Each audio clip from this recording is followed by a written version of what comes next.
deputado federal Ubiratã Sanderson, do PL, ele solicitou um pedido de investigação para apurar uma possível prática de prevaricação por parte do presidente Lula e de seus ministros no caso de assédio sexual que envolve Silvio Almeida, ex-ministro dos Direitos Humanos. Em entrevista à Gazeta do Povo, Sanderson disse que o governo agiu de forma tardia diante das graves denúncias. Aspas, é extremamente preocupante que um governo que se diz comprometido com a proteção das mulheres tenha permanecido inerte até ser pressionado pela mídia. Fecho aspas.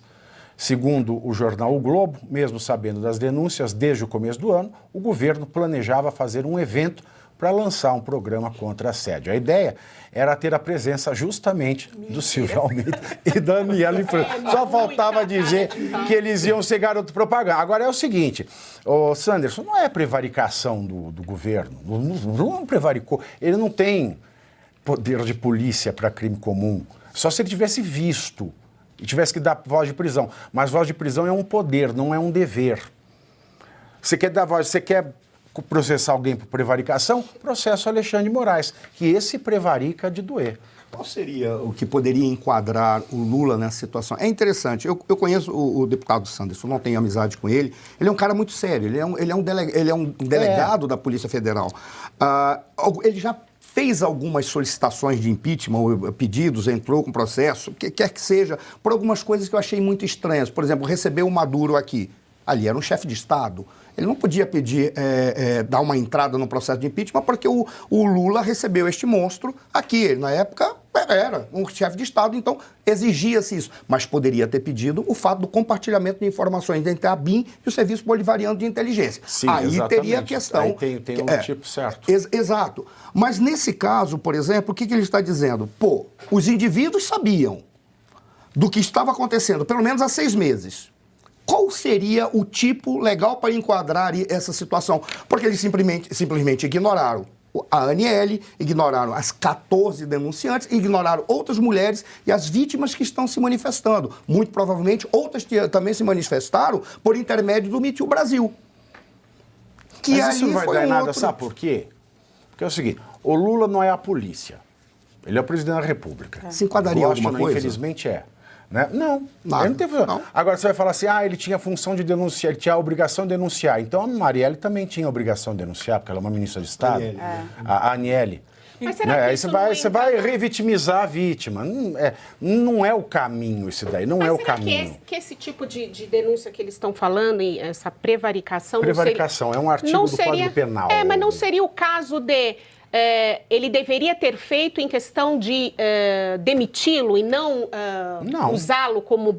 Não, até porque no Brasil ninguém é culpado até o trânsito em julgado da sentença penal condenatória. Mas até aí ele foi demitido. Então ele foi suposto demitido, criminoso. Mas ele não poderia... Demitiu porque estourou. Entendi. Que é aquela coisa, o que os olhos não veem, o coração não sente. Então, no caso... A única coisa que isso prova é que ele não tem vergonha, que o presidente não tem vergonha na cara. Então, é a única coisa. E até falta de vergonha na cara não é crime. Então o peso aí é moral, não é uma questão legal. Não. É moral, mostra que ele é um mau caráter, só isso. Supondo, por favor, presidente, estou supondo que o senhor seria um mau caráter por não ter divulgado algo que o senhor ficou sabendo. Que ele planeja um evento e colocar os dois juntos. Exatamente, é o nível da sujeira. Eu tenho uma dúvida muito grande, não sei se vocês conseguem 319, responder. prevaricação, que eu falei. Retardar é deixar para depois. Retardar não é votar no Lula, é deixar para depois. Retardar ou deixar de praticar indevidamente ato de ofício ou praticá-lo contra disposição expressa em lei, para satisfazer interesse pessoal. Oi? Isso Rodrigo é Pacheco. Isso é Pacheco. Entendeu? O Pacheco, que tem a obrigação de ler como presidente da mesa ou de colocar na ordem do dia da próxima sessão impeachment, o caso dele é de prevaricação. É por isso que se pode levantar no meio e falar, olha, esteja preso em nome da leis por prevaricações. Aí você pode, porque é um dever de ofício dele previsto na lei. Agora, não é dever de ofício previsto na lei o presidente fazer o que quer que seja diante de uma ação criminal. Vamos tentar abafar o caso até onde podemos. Vamos fazer um evento, juntar os dois. Isso. E vamos ver o que acontece. Foi isso que aconteceu. Aí eu tenho uma dúvida, não sei se vocês têm a resposta. Eu ia falar uma besteira aqui. Eu tenho uma dúvida, não sei se vocês têm a resposta. Por que Aniele Franco ficou calada tanto tempo? Foi por iniciativa própria, para se preservar, ou ela foi coagida a ficar em silêncio? Aí só ela pode responder. Nesse caso, Arthur, só ela pode responder. Tem coisa assim que não convém nem lucubrar. Né? A única coisa que a gente pode lucubrar, em sendo ela uma ministra de Estado, e ainda ministra de Estado da Igualdade Racial, é o fato de que ela não sabe se impor como igual nem entre o campo de ministros, então ela não vai trazer grande vantagem para a igualdade racial no país. É o que eu falei, a lógica das relações reais imediatas, ela se reflete na lógica abstrata do macro. Se a ministra, enquanto mulher, não consegue se impor como ministra, como igual no ministério, ela não vai conseguir promover a igualdade abstrata do povo brasileiro. Exatamente. Agora, o porquê, aí só ela pode responder. Uma definição de liderança que você apresentou aí, ou seja, ela não tem capacidade de liderança. Nem pelo exemplo. Nem pelo exemplo. Não tem.